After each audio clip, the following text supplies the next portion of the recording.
Hello everybody, this is Toys R Us, and for this special figure showcase and review, we're going to be looking at the 2012 Dark of the Moon Wheeljack figure. So, what we're going to do with this video, we're going to have a detailed look at him in both of his modes to help you decide how you want to display him. We'll have a look at some of the accessories that come with him, and I'll show you the rest that are inside the packaging. We'll also have a look at the two different types of packaging, because as you can see, we have the Hasbro version which sports the name Wheeljack, and we also have the Takara version which sports the name Q as well. So we can have a look at that and have a look at everything that's on the back as well. Right, let's have a look at his alternate mode to start off with, and you'll have to excuse that there is a stress mark there which shouldn't be there, but the alternate mode is beautiful, to be honest. It's a Mercedes-Benz, and it's of course the E550. It looks really good. This is one of the really sort of cool alternate modes, and I think the dark blue paint scheme works really well. You've got a lovely silver trim on the wheels there, and most of the robot is pretty much hidden away under there, to be honest. It all sort of clips together pretty well. I'm going to do a transformation process video for you guys as well separately, so you can see it if you want. And yeah, you've got the lovely detail there. It even says the model number and of course the badge on the back. Right, I haven't got all of the weapons, unfortunately. If I show you one in a box first and foremost, you can see that these two, well, I suppose these are accessories. These are like power tools. There's no real way that you can use these in the alternate mode anyway, but I don't have them loose. I've got the mech tech weapon and the spear, and you can only really use the mech tech weapon when he's in his alternate mode. There's two ways you can do it, to be honest. You've got these two holes in the roof which do press in. Now, on lots of the stock photography, you'll see that this 5mm peg there on top of the roof, it'll rest in there, and then you can then fire. Oh, I've got to hold it while I do it, obviously. This circular saw part will come shooting out. There we go, let's make sure it stays in and back. So that's the mech tech version that you've got there. The circular saw as well, to be honest, if you have a look at the stock photography on the back, looks like it should have been painted gold. There it is, but you can see it obviously wasn't. Well, we've got this, we might as well have a look at it then. So this is the Takara version, and as I said, they've called him Q. You've got all this bit of a spiel about in there which we can read. We've got the alternate mode there, and while we're looking at this, we might as well turn it around. And there again is of course the image of him from the movie, and with most Takara things, they normally make them a little bit special, so you've got this lovely little collector's card in there as well.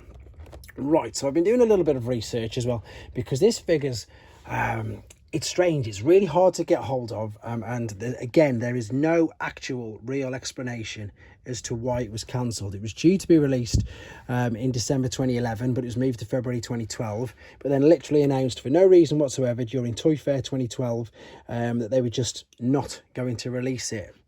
Some rumours think that it could be because obviously they were going to push for a new cartoon centric toy line, so maybe that could have been Transformers Prime, and in fact, of course, that Wheeljack was in Transformers Prime, but that is not obviously confirmed. And then at San Diego Comic-Con 2012, they were basically trying to work out how they could get some of these figures out into US markets. Right, anyway, let's have another quick look at the other way that you can attach this.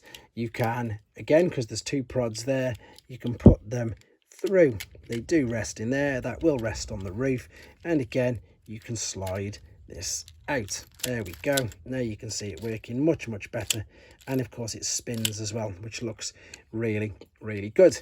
It's also supposed to resemble like a handheld or a carried sort of tool bench or whatever, because it rests on the tripod there by itself. Right, there is also a spear he's got, which we can attach to the back of him when he is in his in his robot mode, which I'm going to show you in a second. So we're going to come right back to you, and he's going to be in his robot mode. So here we are in his robot mode, and again, quick apologies for no transformation process on this video. That will be on a separate one, so it doesn't ruin it for you guys if you want to do it yourselves, and of course to keep the length of this video down. So let's have a look at his robot mode, and his robot mode is really good actually. It's really detailed. There's a real good amount of detail there. You can see in the head sculpt, you can see you've got the coloured eyes. You can just see, like, I suppose the best way to describe it is just like lots of robotic parts. If I come back out, you've got a bit of focus there. Loads of detail in that particular head mould. It will turn all the way around. It's basically on a ball and socket. You can go up and down, side to side, everything. Same as the shoulders, you can see there, they're on a ball and socket all the way around. The biceps It's a little bit like a double one, because you've got the turning at the top just above it, and you've also got that movement there. So again, loads of articulation there. You do have a full waist swivel. That is part of the transformation process as well. The knees and hips, sorry, the hips are on ball and socket. Again, you can see knee bend, and it's not really an ankle rock, shall we say. It does just go backwards and forwards, but mainly for transformation purposes.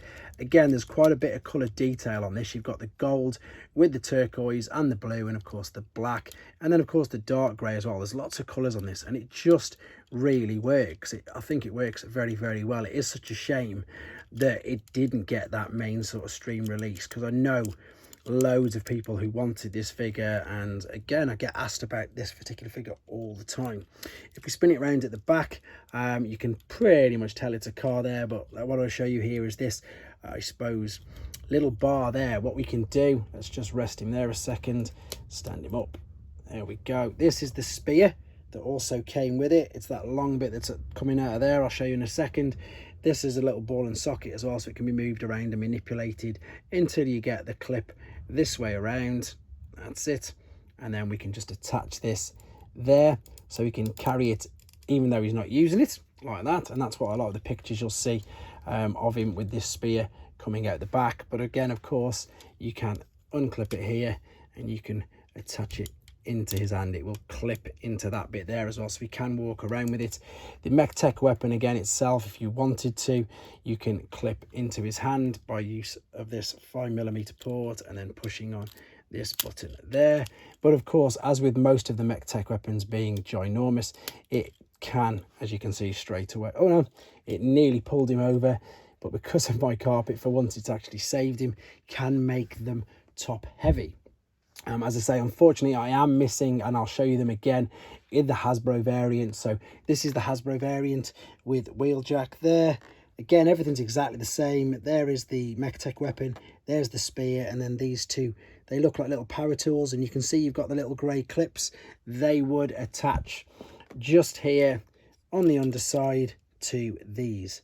They would just fit in there. So they're not essential. I mean, obviously I'd like it to be complete, but you can still display them in robot mode without them two parts. Everything on the back is exactly the same as the Takara one, even the spiel about him, the same still stock image with the gold saw on the back. And again, it's all looking really, really nice. The instructions are quite detailed, actually, to be fair. And what I like about these and the instructions at the time was on the one side, as in the front, you've got car to robot, and then on the back, you've got robot to car. Because a lot of these movie figures, they can be quite difficult to transform, in all honesty. But I'm going to wrap this up here. And again, I'm sorry it's took so long to getting round to doing a video on this. I've been asked so many times to do videos on him. Let's see if I can get him to pose just at least for the last part of this video. No, he's not going to, is he? Of course. Oh, there we go. So there you go, guys. Hope you enjoyed looking at him. Again, apologies for the delay in getting around to doing him. Yeah, this is Wheeljack, or Autobot Q, from Dark of the Moon, released in 2012. Thanks for watching. Thanks for watching. Like and comment, and don't forget to subscribe.